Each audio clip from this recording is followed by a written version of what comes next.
2011 সালে যে কোনো একটি বিষয়ে প্রবন্ধ লিখুন, এই রকম ডব্লিউবিসিএসে বাংলা প্রথম পত্রে এসেছিল পশ্চিমবঙ্গে পঞ্চায়েতের ভূমিকা, অর্থাৎ পশ্চিমবঙ্গে পঞ্চায়েতের যে কাজ, সেই কাজগুলো কিভাবে সম্পন্ন হয় এবং পঞ্চায়েতকে ভালোভাবে জানার জন্য কি কি বিষয় আমাদের নজরে রাখতে হবে, পঞ্চায়েতের উন্নয়নমূলক কাজগুলো বা পঞ্চায়েতের সঙ্গে সরকারের যে টাকার লেনদেন আদান প্রদান, গিভ অ্যান্ড টেকের যে বিষয়টা আছে পঞ্চায়েতের সঙ্গে গভর্নমেন্টের, সেটা স্টেট গভর্নমেন্ট হোক বা সেন্ট্রাল গভর্নমেন্ট হোক, সেই পঞ্চায়েতের কিন্তু একটা গুরুত্বপূর্ণ ভূমিকা আছে। সেই বিষয়ে কিন্তু 2011 সালে প্রবন্ধ এসেছিল। এছাড়া ভারতবর্ষে জাতপাতের সমস্যা, যেটা এখন বর্তমানে খুব বেশি একটি সমস্যা, তখন 2011 সালে এইটি ডব্লিউবিসিএস মেন পরীক্ষায় এসেছিল। অর্থাৎ ভারতবর্ষে যে একটা জাতপাতের সমস্যা আছে তার উপরে কিন্তু প্রবন্ধ এসেছিল, অর্থাৎ এই টপিকের একটা যথেষ্ট গুরুত্ব আছে।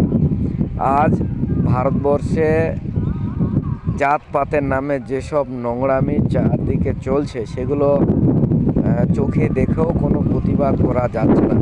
কারণ কিছু মানুষ সংখ্যাগরিষ্ঠ আছে এবং কিছু মানুষ সংখ্যালঘিষ্ঠ আছে। যারা সংখ্যাগরিষ্ঠ, তারা সংখ্যালঘিষ্ঠদের চাপে রাখার জন্য বিভিন্ন রকম কাজকর্ম চলেছে। তার মধ্যে রিসেন্টলি এসআইআর একটা বড় ইস্যু। বিভিন্নজন বিভিন্ন কথা বলছে যে এসআইআর নাকি একটা নির্দিষ্ট জনজাতিকে ভোট না দেওয়ার জন্য তাদের নামগুলো ভোটার লিস্ট থেকে ডিলিট বা আউট করে দেওয়া হয়েছে, যদিও এর সত্যতা আমরা সবাই জানি। 3 নম্বর বিষয়টি আছে বিজ্ঞান ও প্রযুক্তি এবং মানব সভ্যতা আধুনিক প্রজন্মের দৃষ্টিতে। বিজ্ঞান এবং প্রযুক্তি অনেকটা এগিয়ে গেছে।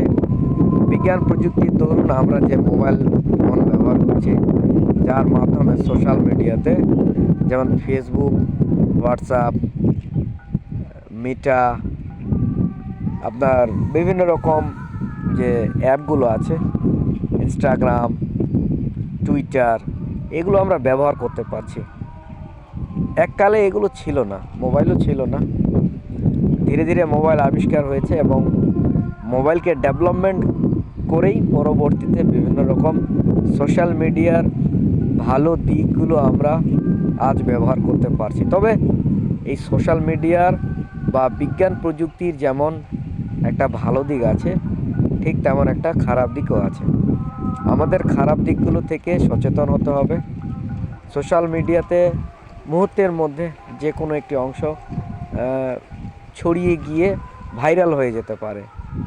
তো এমন কোনো কিছু ফোন মেমোরি বা বিজ্ঞান প্রযুক্তির আওতায় আনা উচিত না, যেটি আসলে পরে আপনার ব্যক্তিগত তথ্য বা সামাজিক সম্মান হানি হতে পারে।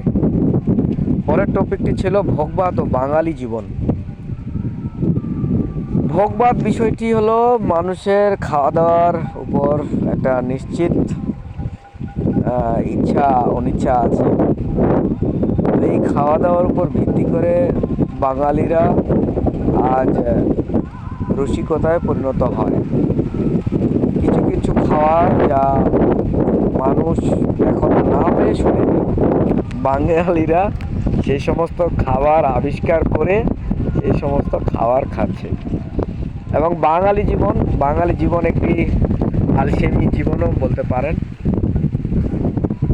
বাঙালিরা কখনো অলস, কখনো বা কর্মঠ, বিভিন্ন রকম কোয়ালিটির মানুষ আছে। তো এই বাঙালি জীবন এবং ভোগবাদ নিয়ে যে প্রবন্ধটি এসেছিল, এটি প্রতিটি মানুষ তার নিজস্ব ভাষা থেকে পয়েন্ট আকারে লিখবে। যদিও 40 মার্কের কোশ্চেন থাকে, ভালো রাইটিং হ্যাবিট না থাকলে পরে এই জাতীয় প্রশ্নের উত্তরগুলো করা খুব কঠিন। তবে বিগত কয়েক বছর আগে থেকে যে সমস্ত স্টুডেন্টগুলো দিনরাত মেহনত বা পরিশ্রম করে চলেছে, যাদের প্র্যাকটিস আছে, তারা কিন্তু অনায়াসে পরীক্ষায় একটা যথেষ্ট ভালো পারফরমেন্স করতে পারে। পরেরটি আছে সার্ধ শতবর্ষে রবীন্দ্রনাথ, অর্থাৎ 2011 সালে রবীন্দ্রনাথের সার্ধশতবর্ষ উদযাপিত হয়েছিল। তো সেই বিষয় নিয়ে রবীন্দ্রনাথ আমাদের বিশ্ব কবিগুরু রবীন্দ্রনাথ ঠাকুর সম্পর্কে এসেছিল। আমরা বিশ্বকবি রবীন্দ্রনাথ ঠাকুরের বিভিন্ন অবদান দেখতে পাই।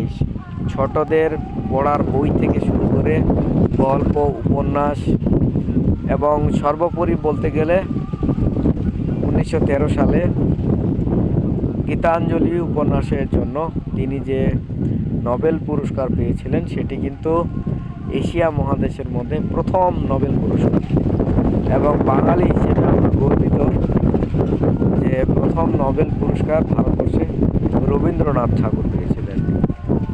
এবং রবীন্দ্রনাথ ঠাকুরের অনেক বড় অবদান আছে, রাখি বন্ধন থেকে শুরু করে বঙ্গভঙ্গ বা বাংলার মানুষকে একত্রিত করার জন্য তিনি যেসব আহ্বান করে বই লিখেছেন, সেই গুরুত্বপূর্ণ বইগুলিও কিন্তু সমাজে একটা বিশেষ ভূমিকা পালন করে। সর্বোপরি এই রচনাগুলো থেকে এটুকুই বলবো যে প্র্যাকটিস করুন। হয়তো আপনাদের মতো আমিও প্র্যাকটিস করছি। কিছু হোক না হোক, যদি আপনি আপনার চাকরি বাকরি নাও পান, তারপরেও আপনি অনেক কিছু শিখে যাবেন। বই মানুষকে অনেক কিছু শেখায়। আড্ডা দেওয়ার চাইতে বই পড়া অন্ততপক্ষে অনেক ভালো কাজ। থ্যাংক ইউ, সকলে ভালো থাকবেন। দেখা হবে আরও অন্যান্য টপিক নিয়ে। Thank you.